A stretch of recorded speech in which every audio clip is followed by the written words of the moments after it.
Alright, it's that time of year again where I do the end of year, beginning of year video. And I didn't really make too many videos, but aside from this one, I do plan on making another time capsule video. So I'll try to get that made before the month is over with, but you won't see that because it's a time capsule video until a few more years from now. In 2023, last year, I continued streaming and went from Pokemon Days and playing Pokemon to doing Mega Man Days and playing Mega Man Battle Network Legacy Collection. And I will continue to play that for quite some time. And during the streams, I started doing recaps of my wife and I's adventure in the world of D&D. I made the decision not to stream on Christmas, so the following is a recap of our second to last adventure, just so we stay on target with the recaps with the recaps. Our party rejoins Golly at the Stonebusters' residence and leave to head towards Heartleaf's garden, which lies north of the Charred Woods. On the way there, our party sees 6 humanoid fire creatures marching and guarding the area. These creatures see the party and attack. Illajor uses Blight and the magma creature explodes.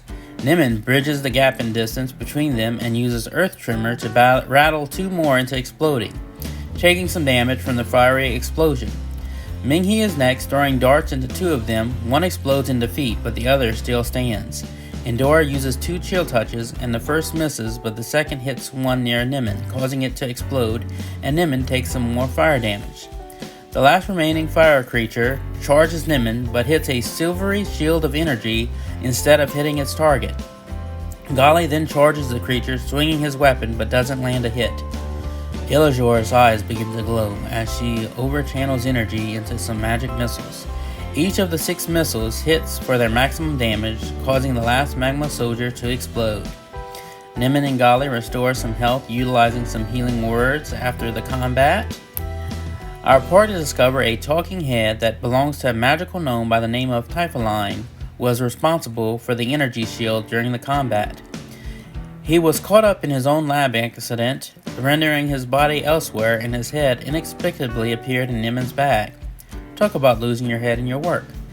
This peculiar fellow joins us as Nimin secures him on his miniature mechanical elephant, which is finally getting some use. And our party get to a lonely tree marking the start of Heartleaf's garden. The party call out to Heartleaf, and a crown of leaves on the lonely tree begin to move. A young woman with green hair, dressed in clothing made of weaved leaves and matching crown, descend from the tree to talk to the adventurers. The party converse, and to thank the adventurers for defeating the fire creature, she presents the party with some magic berries that will help them explore the volcanic caverns, without suffering from the dehydration effects of doing so, much like the dwarves in this area do. Nimin goes behind the tree to change, and quite literally, as he true polymorphs into a fire giant, donning the gold belt and borrowing the weapon from Endora that they had acquired from the last fire giant they defeated. Typholine also wants to give gifts to the party and other assistants in exchange for helping to get him back to normal. He says that he can infuse items with magic and requests a ring from Illajor, sandals and coat from Minghe, and after deep breaths and some time, the items are ready to be given back to their rightful owners.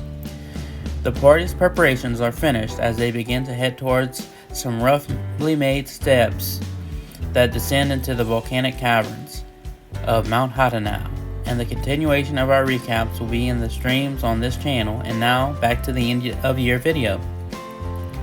Our 2 vacations this year was going to Arkansas and going to Louisiana for early Thanksgiving, Christmas, and some birthday celebrations. This year, we said farewell to Sophie, our dog, from vlogging to tabletop gaming. She was quite the little wonder dog with such a big personality. I was able to bring back some more of my belongings, and one of them being a book on sign language, so I hope to further my vocabulary in sign language. I started getting into cultivating bonsai trees, and hopefully my little loquat bonsai in the making can survive the winter. I also will probably start cultivating some satsuma and lemon ones next. My wife and I joined a new life group in our church, so we expanded our social circles and were introduced to some great books and board games amidst fellowshipping and growing in Christ with other believers. I just want to thank y'all always for all the likes, subscribing, and all that supportive stuff, and I hope you're having a happy new year. And as always, thanks for watching.